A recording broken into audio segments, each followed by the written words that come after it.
Right now on Morning News Now, the good, the bad, and the ugly of the so-called Big Beautiful Bill. This morning, Republicans celebrating a major win after the multi-trillion-dollar domestic policy package narrowly passed the House, capping off days of tense negotiations. And a record-breaking 8-hour, 44-minute-long speech by House Minority Leader Hakeem Jeffries. Now, President Trump is set to sign the bill into law to meet his 4th of July deadline. There could be no better birthday present for America than the phenomenal victory we achieved. With this bill, every major promise I made to the people of Iowa in 2024 became a promise kept. Plus, a disappointment from President Trump after a call with Russian President Vladimir Putin as hope for a ceasefire with Ukraine fades. We'll have an update. And developing this morning, a rescue mission is now a recovery effort days after a fiery explosion at a fireworks warehouse in California. The families of the missing devastating and demanding answers. We'll bring you the latest. Also this morning, the holiday getaway is underway with millions of Americans heading out of town for the 4th of July. But another round of severe storms could disrupt those plans. Good morning. Happy 4th of July. I'm Stephen Romo in for Joe and Savannah today. And we begin this morning with that major victory for President Trump and his agenda. The president's massive tax cut and spending bill is now on its way to his desk to be signed into law today. That legislation was narrowly passed on Thursday in time for that self-imposed July 4th deadline. But the bill's passage was far from smooth. Several Republican holdouts had to be persuaded to support it. In the end, though, 2 GOP lawmakers still voted against that bill. NBC News Chief Capitol Hill correspondent Ryan Nobles brings us the latest. A major victory for the Donald Trump agenda.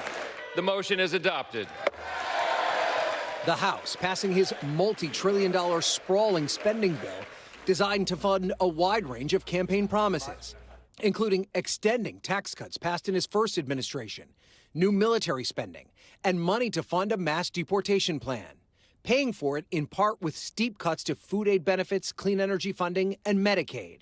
President Trump celebrating the win before flying to a victory rally in Iowa. This is a great bill. This is going to be a great bill for the country. The bill passed largely on party lines, with only 2 Republicans voting against it. One of those, Pennsylvania Representative Brian Fitzpatrick, who dodged NBC News' questions. Why did you vote no? Hi, how are you? Good, how are you? Why did you vote no? House conservatives balked at the changes made in the Senate, holding back their votes for hours, before they finally relented without a single thing in the bill changing. House Speaker Mike Johnson. You think they caved? No, I don't think they caved. Look, I think every member made a thoughtful and informed decision. President Trump working the phones until the early morning hours. The holdouts say they got what they wanted. Are you concerned that in the future, though, people won't believe that you guys are going to be a no on big issues like I think this? they know we better be ready ready to deal.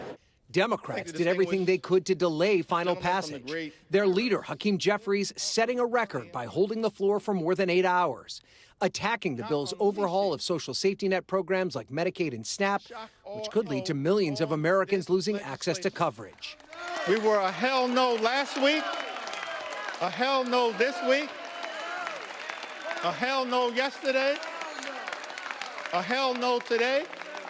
But Republicans argue Medicaid is in need of reform, and the bill is filled with the president's priorities, like eliminating taxes on tips and overtime. Republicans taking a victory lap following the vote. All Smiles is one of the signature songs from the Trump campaign rallies played in the room. That bill signing ceremony set for the 4th of July. It could include the possibility of a B-2 bomber flyover and fireworks.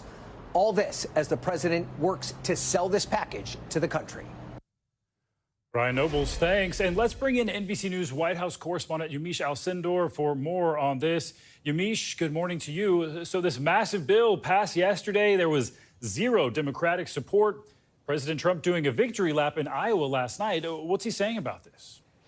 Well, good morning, Steve. This really is President Trump wanting to to really praise and celebrate this signature achievement. This is the biggest policy win that he's having in his political career, and this is going to be one of the signature legislations that his second term is going to be known for. And the president, as you said, is really wanting to praise this. He has a signing ceremony later today at the White House, but as you said, he's been talking about it a lot. Here's him last night.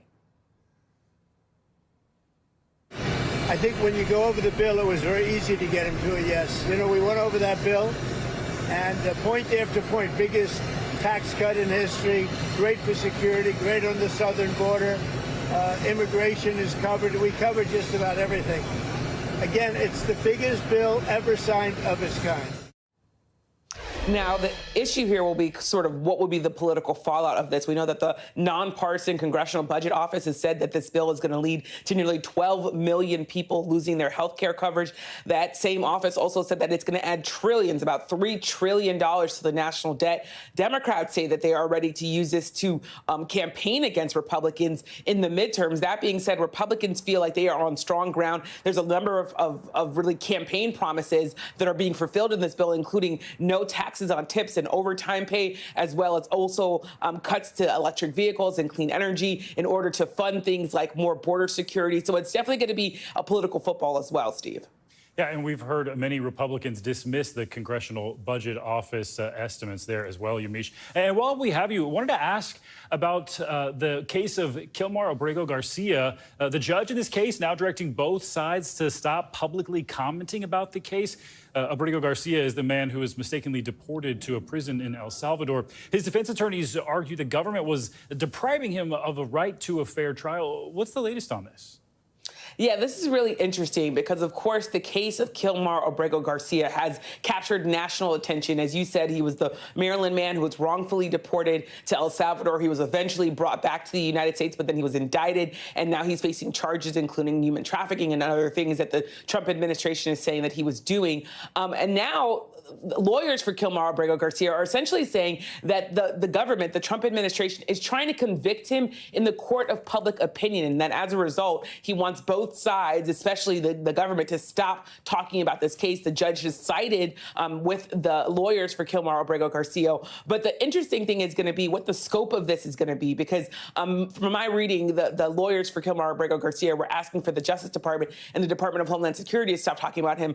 But there's also, of course, a number of political figures that have been talking about him. The president has been talking about him. The president of El Salvador has been lashing out at him and criticizing him and accusing him of breaking all sorts of laws.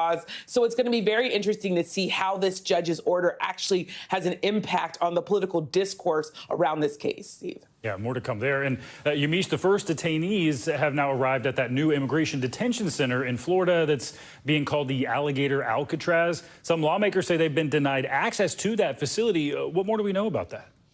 That's right. A group of Democratic lawmakers were trying to get into this facility that is known as Alligator Alcatraz. It is this facility that is, of course, right in the middle of the Everglades. It's kind of a tent city on an airstrip. And there are a lot of human rights concerns, and Democrats are worried that the conditions are inhumane. There's also real concern about the environmental impacts because this is, again, in the middle of the Everglades. But those lawmakers were denied entry by a number of law enforcement officials. The officials that were denying them entry said that it had to do with safety concerns. Now, at some point, those lawmakers may be allowed back in the facility. We know that the president, as well as a number of reporters and the governor of Florida, as well as the secretary of Homeland Security, that they had a sort of tour of this facility. And they were talking about things like, look at the fact that there is AC in these tents, but they were also saying that if people try to escape, that they're essentially going to be chased by alligators.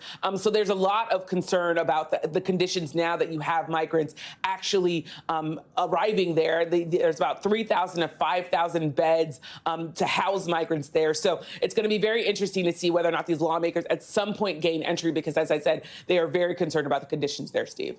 Yeah, definitely more to follow for that one, Yamiche. We know you'll be on it. Thank you so much. Well, the Supreme Court has agreed to review state laws that ban transgender athletes from competing in girls' and women's high school and college sports. The cases come from West Virginia and Idaho and involve two transgender students who challenged state bans. The students won injunctions that allow them to continue to compete in sports, but more than half the 50 states now have transgender sports bans in place, but legal challenges have not been decisively resolved. Both cases concern whether such laws violate the 14th Amendment to the Constitution, which, of course, requires that the law apply equally to everyone. Oral arguments for that will likely take place later this year, with a ruling expected by June of 2026. We're learning more details this morning about the high-profile arrest of Mexican boxer Julio Cesar Chavez Jr. Federal immigration agents detained him Wednesday outside of his Los Angeles home. As NBC News correspondent Morgan Chesky explains, the renowned boxer reportedly had a, quote, active arrest warrant in Mexico. From a boxing match watched by millions just days ago to this black and white photo released by ICE, Julio Cesar Chavez Jr. is in federal custody, facing multiple accusations of crimes in Mexico. The Department of Homeland Security confirming ICE agents arrested the 39-year-old Wednesday at his LA County home. DHS alleging the former middleweight world champion is involved in organized crime and trafficking firearms, ammunition, and explosives. Chavez's attorney calling the allegations outrageous. Prior to his Saturday fight versus Jake Paul, the LA resident spoke out on the ongoing ICE operations, telling the LA Times, "It even scared me, to tell you the truth. It is very ugly," adding, "I don't understand the situation. Why so much violence?" Now that Chavez Jr. is in federal custody, what legal recourse does he have? It's very difficult. He's subject to expedite removal because he has not been here for 2 years, but he's also married to a United States citizen. DHS saying that citizen is also accused of having connections to the Sinaloa cartel through a prior relationship with a now dead son of the cartel leader, Joaquin El Chapo Guzman. The son of a boxing champion, Chavez Jr. was born in the Mexican state of Sinaloa, rising through the ranks before making his pro debut in 2002. The Department of Homeland Security tells NBC News Chavez Jr. is being processed for expedited removal out of the United States.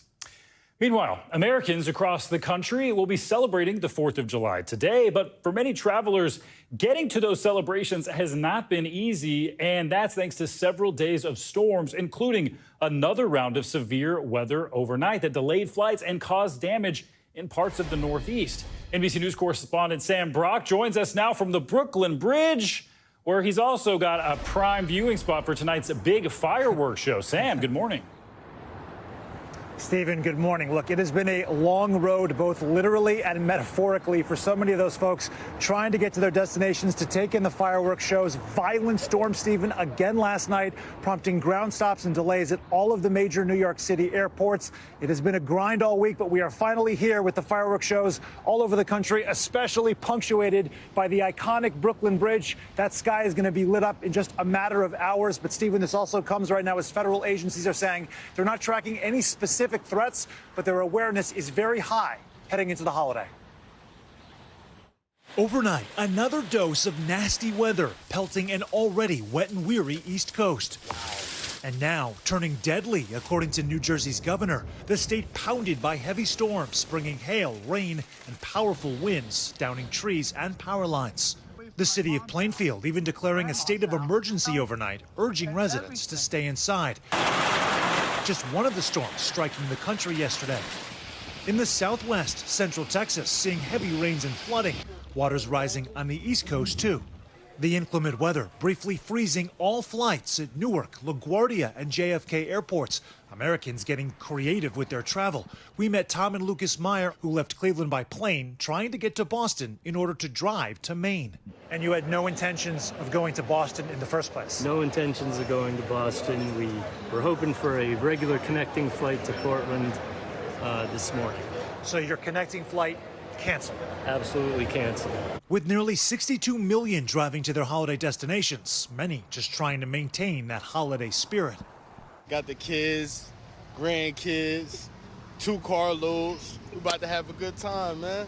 And the millions of those twisting and turning just to try to get to their destinations, keeping an eye also on security. In a joint threat assessment, federal authorities warning 4th of July events in New York and elsewhere remain, quote, attractive targets for those motivated by foreign terrorist organizations. But authorities added they're not tracking any specific or credible plots.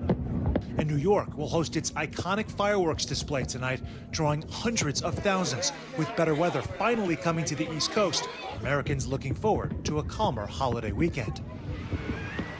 So, Stephen, as for that threat assessment that we just mentioned, the focus right now is on potential car rammings or copycat type of attacks, similar to what we saw in New Orleans on New Year's Day. That said, the New York Police Department is going to have a highly saturated presence here tonight, assisted by the FBI as well. As far as the show is concerned, fireworks over the bridge here, 80,000 shells tonight. That is going to be the biggest they have ever had in New York. It was 60,000 last night. This may be, as you mentioned, the prime spot to watch it all go down. Stephen, let me send it back to you. Very nice. Can't beat it. Sam Brock, thanks so much. And let's stick with your holiday weather forecast. Meteorologist Angie Lassman has more on those important fireworks forecasts for us. Hey there, Stephen. Happy 4th of July. A lot of outdoor plans riding on this weather forecast. So here's what we've got going on. Improved conditions across parts of the Northeast. I'll show you that here in a moment. We've got some unsettled weather that's going to kind of hang around throughout the weekend across parts of the Southeast. We're waking up this morning to a little bit of rain across the South, and then out west across parts of the Northern Rockies and the Northern Plains. We do have some additional rain. So let's start with the Northeast over the next couple of days. Honestly, a great forecast. Plenty of sunshine, summer-like temperatures. We've got those high 80s to mid 80s from Friday to Sunday, and we're going to see really comfortable conditions with some humidity on the low end for at least the start of the holiday weekend, but increasing as the weekend goes on. We move to the Midwest, where we've got a mixed bag in some spots. Chicago, you're going to deal with some rain today. We've got temperatures well into the 90s by tomorrow, and then some rain back in the forecast for Sunday. Detroit seeing a little bit of that shower activity for today, and then drying out and warming up by the time the weekend ends. We'll see a couple rounds of those kinds of showers and thunderstorms across that region. And unfortunately, Miami really going to see periods of rain throughout the weekend. We've got this area that we're watching. It's fairly disorganized off the coast, and that's just going to leave us with some of those downpours throughout the weekend. Atlanta looks pretty good. We're into those low to mid 90s with lots of sunshine throughout the holiday weekend. And out west, we're seeing great conditions as well. It'll be mild near the coast, a little hotter, of course, for the interior areas, but plenty of sunshine and summer-like temperatures across that region. If you are planning to maybe head to the Macy's 4th of July fireworks, 8 p.m. tonight, we've got great conditions, low humidity, temperatures in the upper 70s. A bigger picture look at the firework forecast across the country looks really great for most. Of course, the Midwest, the Northeast, parts of the Mid-Atlantic, great conditions, clear skies. We do have to keep an eye on some of those thunderstorms across parts of the Northern Plains, and of course the rain that stays with us for parts of the Southeast, specifically Florida. But out west, we're looking at mostly clear conditions and temperatures fairly mild. Muggy, though, across parts of the South. Stephen, back to you. And much more to come here on Morning News Now. Later this hour, an underground trend now gone mainstream. How old school bunkers with modern day upgrades have become a major selling point for homes. But up first, after the break, disappointment from President Trump after a call with Russian President Vladimir Putin about ending the war in Ukraine. The latest on those ceasefire talks coming up next. Stick around.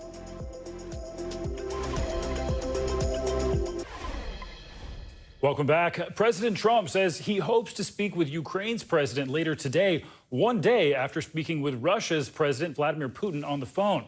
Mr. Trump saying he was left disappointed by the call with Putin, adding that no progress has been made on getting a Russia-Ukraine ceasefire in place. The conversation comes after Russia carried out an overnight drone attack on Ukraine's capital of Kyiv. NBC News international correspondent Molly Hunter joins us now with more on this. Molly, good morning. Stephen, good morning. And not just any drone attack, the biggest aerial attack to date in the last 3 years. A terrifying night for Ukrainians, especially in the capital of Kyiv. And President Zelensky says the first air raid sirens across the country overnight started just as President Trump and President Putin got on the phone. Take a look. Overnight, the biggest Russian aerial attack on Ukraine in the last 3 years. Drones buzzing over Kyiv. Explosions rocking the capital for hours. The Ukrainian Air Force says Russia fired 550 missiles and drones overnight. Ukrainian President Zelensky said this morning the capital was hit the hardest.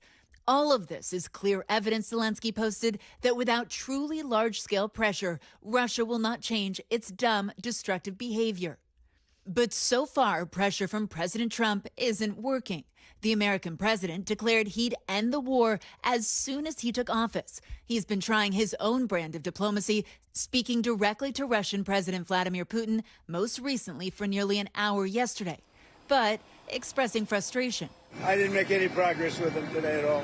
later saying he doesn't think Putin is ready to end the war. I don't think he's there, and I'm very disappointed. Well, it's not, I'm just saying, I don't think he's looking to stop.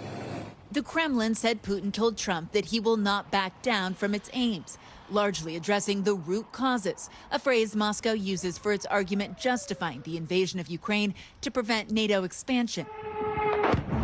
But the phone call comes as Russia is expanding its summer offensive, and the U.S. is limiting its critical support for Ukraine. Earlier this week, the White House announcing it's reviewing weapons deliveries to allies, prioritizing America's own stockpiles. We can't give weapons to everybody all around the world. According to 4 defense officials and congressional sources, the weapons being delayed include thousands of high-explosive munitions, precision-guided missiles, grenade launchers, and Patriot interceptors used to defend against Russian missiles. Of course, we count on continuation of American support on missiles for Patriot systems. This is crucial. Patriot systems are so important to the Ukrainians. Now, Stephen, we have new exclusive reporting from our colleagues in D.C. The decision to halt weapons was a unilateral decision by Defense Secretary Pete Hegseth, according to 3 congressional aides and a former U.S. official. An analysis by senior military officers found that the aid package would not jeopardize the American military's own ammunition supplies, according to 3 U.S. officials. And, Stephen, the move really blindsided not only the State Department, members of Congress, but also officials in Kyiv and European allies over here. Stephen? More developments every day. Molly, thank you so much. All right, now to President Trump's plan to open America's national forest for business to industries, including oil and gas. His administration hopes to repeal the protections that cover those lands, and that could allow roads to be built and make way for mining and drilling. The Trump administration claims the plan will reduce the risk of wildfires in the area, but several environmental groups claim the risk for fires will actually increase by a lot. NBC News meteorologist Chase Kane explains what's at stake. When national forests have roads through them, it makes them up to 4 times more likely to catch fire. At least 3 different studies found similar results, most recently from the Wilderness Society, analyzing more than 30 years of data. But the Trump administration wants to build roads through largely untouched forests, claiming it would prevent fires, the opposite of what research shows. President Clinton first protected roughly 58 million acres largely untouched. Now, the USDA wants to build new or wider roads to allow mining, drilling, and logging. The Secretary of Agriculture called the roadless rule protections absurd and overly restrictive. And we're talking about beautiful national forests like the Tongass in Alaska, the Shenandoah in Virginia, stretching from New England to the Smoky Mountains and the Pacific Coast. In California, that includes 4.5 million acres, some with centuries-old trees, catching the attention of state leaders. It's cause for not only concern, but alarm. And historically, those roadless areas of our national forest have been those areas that are so sensitive we need to protect them, either because they have cultural importance to tribes or they're very environmentally sensitive in their watersheds to protect our water. And these are lands that people love. However, the Trump administration's plan has support from 3 Republican governors and at least 14 Republicans in Congress, all calling the protections unnecessary and outdated. Still, environmental advocate Pamela Wellner remembers 2004 when President George W. Bush made a similar effort to roll back the roadless rule. She wrote about it in the San Francisco Chronicle, highlighting the bipartisan support to protect our national forests. What made the difference with that? Made the difference is people speaking out and saying, no roads in our national forests. If you love nature, it doesn't matter if you're a Republican or a Democrat. It is forming a common ground. We need to write our congressmen and tell them that. Exactly what happens next is still a little unclear because there are already environmental groups like Earth Justice who are saying they're going to file suit to stop this. 2 states, Colorado and here in Idaho, already have their own state-specific laws about roadless forests, so those could supersede any changes at the federal level. And you can't rule out a state like California trying to pass their own legislation to protect the nearly 4.5 million acres of roadless forest in the Golden State. In Sun Valley, Idaho, I'm meteorologist Chase Kane. Chase, thank you. Well, coming up, families demanding answers as the search for their loved ones who went missing after a fiery explosion now turns into a recovery effort. We'll bring you the latest there. Also ahead, 4th of July fireworks can be a lot of fun, but not for our 4-legged friends. We'll talk to an expert about how to keep your pets calm during tonight's celebrations. This is Morning News Now.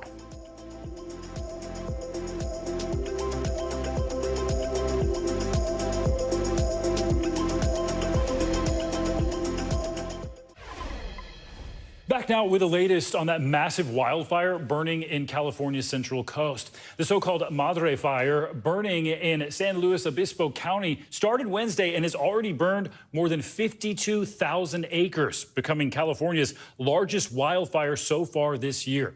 More than 200 people have evacuated their homes as the fire is getting dangerously close to about 50 different structures. Officials say the fire is about 10% contained now, but they're especially worried because it's burning in a rural area with a lot of dry grass. The cause for that fire is still under investigation. Now to California, where 7 people are still unaccounted for after that massive explosion at a fireworks facility earlier this week. Authorities are trying to contain that fire as well as they still look into the cause. It's a stark reminder today of just how dangerous fireworks can be. NBC News correspondent Camila Bernal joins us now from California with the latest on this one. Camila, good morning. Hey, Stephen, good morning. Officials here saying this is still a very active crime scene. It's dangerous to try to get closer in to that warehouse, but they are going to try to get some crews in by this morning. In the meantime, though, you have families who are still heartbroken, who are struggling, who have so many questions about their loved ones. And unfortunately, this is not the only incident involving fireworks happening around the country. Overnight, more dramatic fireworks incidents bringing calls for safety on July 4th. There is active fireworks. We're going to hold everybody in the defensive mode. Fireworks sparking a multi-house fire in the San Fernando Valley in California. Over 100 firefighters responding to the massive blaze. Also in the Los Angeles area, a person was killed in a separate apparent fireworks explosion, according to the Ventura County Fire Department. I felt like my whole body shake, like the loudest explosion I've ever heard. 2 others were also injured this week in New Mexico after fireworks exploded in the garage of a home. And in Missouri yesterday, a car driving into a fireworks stand injuring 5. Officials calling for caution.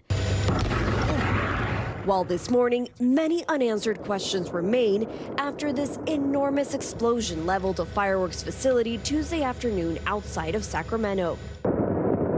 Fire officials say it's still too dangerous to search for victims. We cannot move forward until the scene is safe.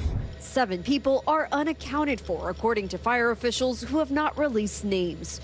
Marisol Ramos hasn't heard from her 3 sons who were working at the facility. She rushed to the warehouse the night of the explosion. No. And days later says she still doesn't have answers. If they can do the job, let us do it. I'm willing to go in. You want to search for your children? I want to search for my kids. The company, Devastating Pyrotechnics, saying in part, our focus will remain on those directly impacted by this tragedy, and we will cooperate fully with the proper authorities in their investigation as the community continues to search for answers. And these fireworks here in this incident, they were professional grade fireworks, but experts do say that even if you're using them for personal use, and those are the ones you buy, it could still be extremely dangerous, and they're asking people to just be a little extra careful this holiday. Stephen? Yeah, Camila, are there any steps people can take to try to be safe while celebrating? Yeah, experts have a few tips if you want to set off your own fireworks during the weekend or today. They're asking, 1, make sure that you buy fireworks from a reputable dealer. 2, make sure you designate a very responsible and sober adult to light those fireworks. And 3, make sure you have a water bucket or a hose nearby so that if you have to put these fireworks out, you have something to do it with and you're doing it safely. They do say that if you do all these tips, you're going to not only have fun, but you're also likely going to be safe on this 4th of July holiday, Stephen. A sober adult, a very important adjective there. Yes. All right, Camila Bernal, thanks so much. Well, in just a few hours, neighborhoods across the country will be filled with the booming sounds of those fireworks lighting up the night sky. And while it can be a lot of excitement and fun for us, it may not be that for your pets. Loud noises can trigger serious anxiety for your furry friend. According to the American Veterinary Medical Association, up to 50% of dogs may suffer from some form of noise phobia, with fireworks being one of the most common triggers. Dr. Ruth McPeat joins me now with more tips on how to keep our pets safe and calm today. She's a veterinarian and author of the book Lizette, the Vet, and Her Dog Jet. Dr. McPeat, thanks so much for joining us today on this 4th of July. I see your little friend there. I think that's Jet. Adorable. This is Jet. Oh, so festive today. I love that. And just to jump right in here, so many people just really wish they could just ask their dogs. I know I wish I could ask my dogs, so how are you feeling? What is bothering you? But that is unfortunately not the case. So what can we look for in our pets to figure out if they're anxious about the fireworks going off or even the lead up to it? Well, some of the signs that your pet may be anxious are you may notice that your pet is panting more. You may see that they're pacing, that they're restless.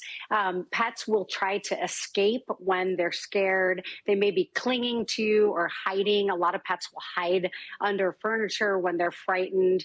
But the key is not to wait until they're scared, but to take some preparations ahead of time. The first thing that I always recommend is that people leave their pets at home. Don't take them to the fireworks celebration because sadly this time of year, many pets get lost when they are frightened and they run away. I have a dog, oh, right there on the left. Q already deals with a lot of anxiety. His brother with the black and white face doesn't really deal with anxiety as much day to day, but fireworks, it can really cause problems for any dogs, like 50% of pets, as we were saying. So what can we do to try to make them feel a little more comfortable? What actual steps can we take to help them out? Well, I recommend that you keep your pet in a back room away from the door and windows. I recommend you turn on the radio and TV to drown out those scary noises. And then give your pet a new toy. So you want to give them something new and exciting to distract them, to keep them busy. Nylabone has all different kinds of toys and different flavors. They have toys that you can put treats inside of them so that you can keep your pet entertained longer. The goal is, again, really just to keep your pets busy and entertained so that they're not thinking about those scary sounds outside or the bright lights. That is a great point. Distract them with food. Almost always a good way to go. Before we let you go, Dr. McPeat, wanted to ask you, it's been an incredibly hot June and July across the country. What tips do you have for owners to help keep their pets safe this summer whenever those temps continue to rise? Well, it's really important that when it's really hot outside, people leave their pet at home with the fan on, the air conditioning, that they limit their pet's exercise, walk them in the early morning and evening when it's cooler. You want to check the ground before you go because they can burn their little feet. And of course, never, never leave your pet alone in a parked car for any amount of time. That's very dangerous. And always bring water with you. I do want to also say that today, for the 4th of July, people should make sure that all their pets have collars with ID tags and microchips because, again, so many pets get lost. You can also utilize calming products and talk to your veterinarian or local emergency clinic if your pet's really anxious about medications because we do have things to help keep your pets calm.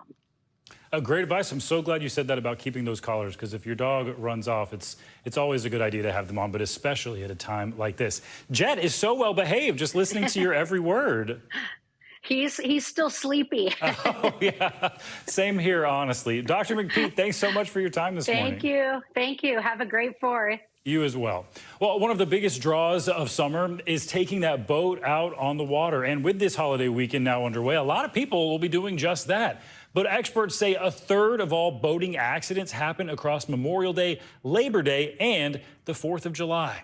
NBC News correspondent Sam Brock has showing us now what to do even before you leave the dock. With the arrival of the summer heat, millions are making their way to the beautiful coastal waters by boat. Oh my God, look! But some recent scary moments. Multiple people in the water. From this June boat fire in the Bronx, prompting the rescue of nearly 24 people, to a tragedy on Lake Tahoe, where 8 died after their vessel capsized, are reminders of the dangers. The Coast Guard reported nearly 4,000 incidents last year, leading to more than 550 fatalities, with alcohol the leading known contributing factor. For guidance, we traveled to Key Harbor Marina in Waretown, New Jersey. These little checks can actually save your entire day for a great trip and a safe trip. Where Captain Walt Bond with CETO ran through a checklist of must-do tasks before you ever leave the dock. Starting with checking your oil and fuel gauge. Number one reasons why CETO members call us is because the actual problems with their motors. To making sure that your lifelines are locked in. From the boat's horn to a kill switch attached to the person behind the wheel, which automatically shuts off the engine when disconnected, to another critical tool, the navigation lights, a safety net for boaters who stay out after dark. Just had a call the other night where a boat, he ran out of gas and his nav lights weren't working. And CETO is accustomed to making service calls and rescues. Dozens of them on a 17-mile stretch of the Jersey coast. And not surprisingly, the 4th of July is a key date on the calendar for them. How stacked are the frequency of incidents around holidays? We see a tremendous increase in call volume. Once we hit the water, it's straight to the lagoons around Pebble Beach, a community with hundreds of boats. Do you find, by the way, that people are doing distracted boating? Sometimes they'll sit there and they're on their phone, and next thing you know, they're running aground. What about people drinking on the holidays and not being totally connected? You get caught drunk driving on a boat, it doesn't also affect your boat, it also affects your driver's license in your car. The hope for CETO, the Coast Guard, and local police. And what you're going to do is hold it away at arm's length. Is that these reminders light a clear path. You'll be surprised how fast and easy that can be seen. Of simple steps to take that will save your life. Sam Brock, NBC News. Good info there, Sam. Thanks. Well, coming up, a summer bummer for teens hoping to make cash with those seasonal jobs. We'll take a look at why this is shaping up to be one of the toughest summer job markets in years. This is Morning News Now. Welcome back. Well, summer is traditionally the time where teens pick up seasonal jobs to earn some cash, maybe even learn a few life skills. But this year, they face one of the toughest summer job markets in recent years. For more on this, let's bring in Investopedia editor-in-chief Caleb Silver. Caleb, good morning to you. Happy 4th of July. So figures for May show only around 35% of 16 to 19-year-olds were working or looking for jobs. That's down 2% from last year and maybe the lowest May level since the pandemic. So how big of a deal is this actually, and do we know why it's happening?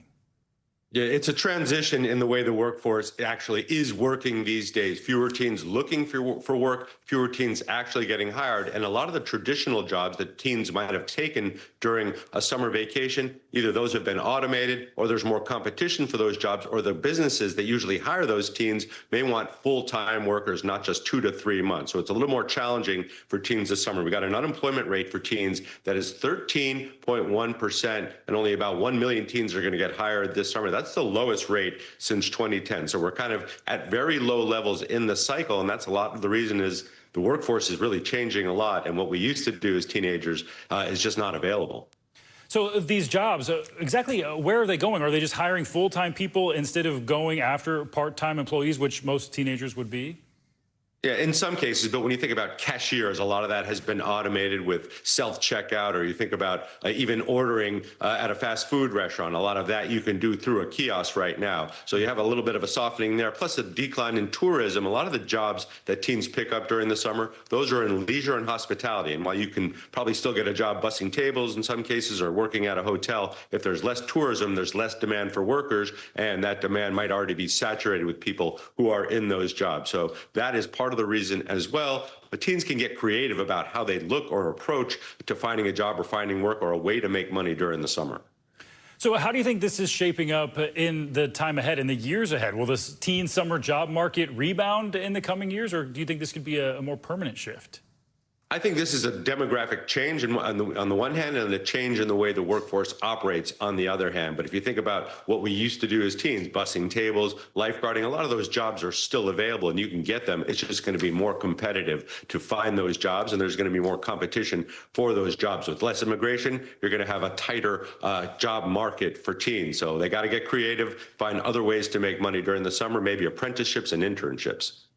And Caleb, just quickly here, in case some teens and their families are watching, where can they go? What sector should they look for to try to get one of these jobs? Yeah, leisure and hospitality is always important, but think about online assistance as well and social assistance. A lot of the hiring has been in the healthcare and social assistance areas of the market right now. That could be continue to be babysitting, or that could be childcare, or that could be helping out in the community with elder people. Social assistance, healthcare, those are popular places right now. Construction and landscaping.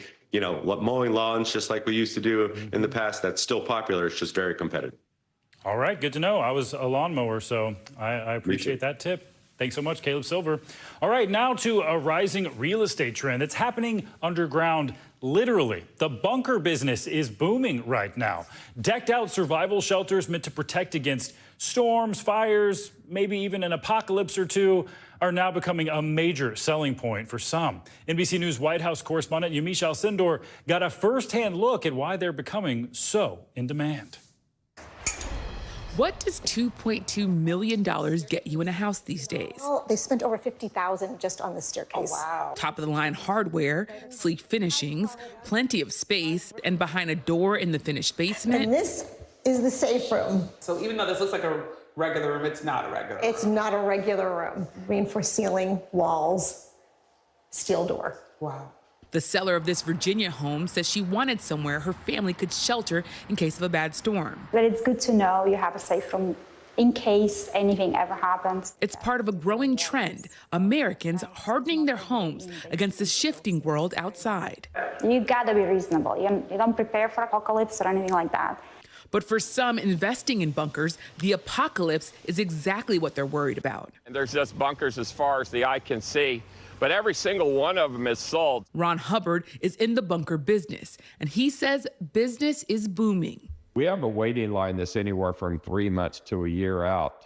He says a good portion of his clients are planning to ride out extinction-level events, like a super deadly pandemic, all-out nuclear war, or a societal collapse. Scenarios clearly top of mind and explored in recent hit shows like Amazon's Fallout. Well, there hasn't been a nuclear incident, has there? Hulu's Paradise, HBO's The Last of Us, and more. Hubbard's company, Atlas Survival Shelters, offers everything from small concrete shelters. You have a hatch up there, you go down a ladder. To sprawling underground bunkers designed with long-term comfort in mind. No one said that being in a bomb shelter, that you had to feel like you're in a Colombian jail cell. The price of peace of mind? Anywhere from $20,000 to millions. Hubbard says politics seems to play a big role in who decides to shell out for shelter. It's about 99% conservative Republicans, Christians, that buy the underground bunkers. In fact, the bunker market is so hot, Hubbard says he's even working with a developer to build dozens of houses with bunkers pre-installed. One consulting firm forecasting the bomb and fallout shelter market will grow from about $140 million this year to more than $175 million in 2030. Hubbard says a significant amount of interest is coming from the ultra-wealthy. High net worth people, their main concerns, number one is going to be a biological event. Number two is going to be civil unrest. And number three is going to be nuclear fallout. And it's exactly in that order. Experts are skeptical the trend will have an impact. They say it's one thing to survive day one, but what about day 100? Day 100 is a day you're probably not even making it to, I'm sorry to say. Doug Rushkoff, author of Survival of the Richest, Escape Fantasies of the Tech Billionaires, is not optimistic. Day 100 in your bunker is the day you find out that you're not making it to day 200 because there's been a meltdown of 3 nuclear power plants within 100 miles of your location. Hubbard has a different take.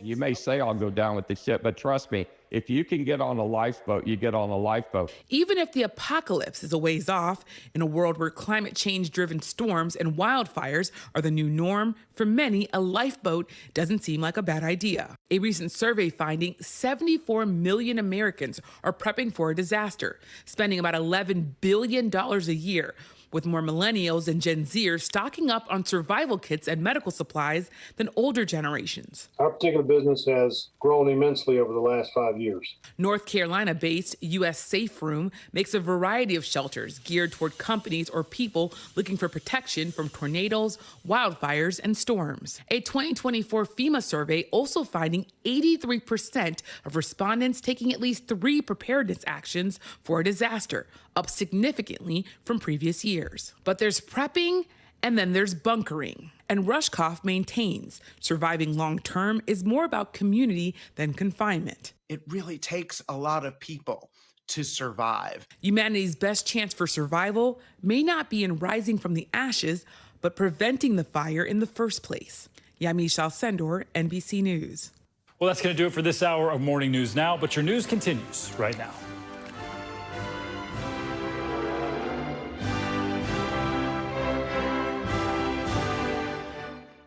We thank you for watching, and remember, stay updated on breaking news and top stories on the NBC News app or watch live on our YouTube channel.